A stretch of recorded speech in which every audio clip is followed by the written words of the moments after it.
ఈరోజు గాలి, నీరు, అగ్ని, ఆకాశం, భూమి ఇవన్నీ కూడా పంచభూతాలుగా మనందరం కూడా చూస్తూ ఉంటాం. ఇటువంటి పంచభూతాల్లో అత్యంత ప్రధానమైనటువంటిది, పవిత్రమైనటువంటిది నీరు అనే విషయం మీ అందరికీ తెలుసు. అందుకే నీరు ఎక్కడుంటే అక్కడే నాగరికతలు అభివృద్ధి చెందిన విషయాన్ని కూడా చరిత్ర మనందరికీ కూడా చెప్తూ ఉంది. అందుకే ఈ ఆంధ్రప్రదేశ్ రాష్ట్ర ప్రజల దాహార్తిని తీర్చాలని, ఆంధ్రప్రదేశ్ రాష్ట్ర ప్రజల ఆకలిని తీర్చాలనే ఉద్దేశంతో ఆ రోజు నందమూరి తారక రామారావు గారి దగ్గర నుండి ఈరోజు చంద్రబాబు నాయుడు గారి వరకు కూడా ఈ యొక్క ఇరిగేషన్ వ్యవస్థకు అత్యంత ప్రాధాన్యతని ఇస్తూ, అందుకు ఉదాహరణే ఆ రోజు 2014, 2019 5 సంవత్సరాల తెలుగుదేశం పార్టీ పాలనలో 5 సంవత్సరాల బడ్జెట్ 7 లక్షల కోట్లుంటే ఆ రోజు 72,000 కోట్ల రూపాయలు ఆ రోజు ఇరిగేషన్కి కేటాయించినటువంటి పరిస్థితి. మరి తర్వాత 19-24 గత వైఎస్ఆర్సీపీ పాలనలో 5 సంవత్సరాల్లో బడ్జెట్ డబుల్ అయింది, 12 లక్షల కోట్లు.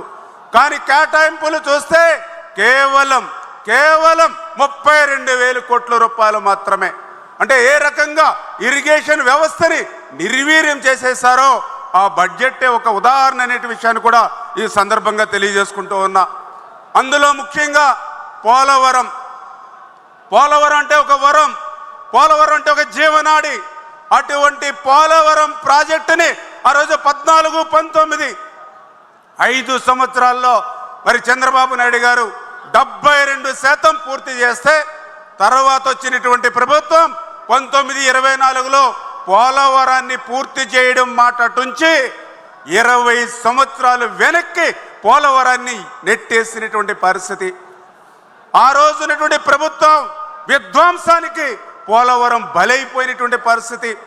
18 నెలలు కష్టపడి శ్రమించి నిర్మాణం చేసినటువంటి డయాఫ్రమ్ వాళ్ళు ధ్వంసం చేసినటువంటి పరిస్థితి.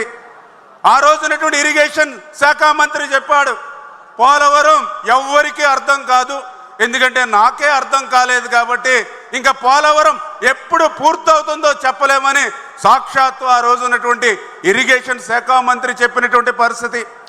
ఆ రోజునటువంటి ముఖ్యమంత్రి అసెంబ్లీలో చెప్పాడు, 2020 జూన్ అన్నాడు, 2020 డిసెంబర్ అన్నాడు, 2021 జూన్ అన్నాడు, 3 తేదీలు చెప్పాడు అసెంబ్లీ సాక్షిగా.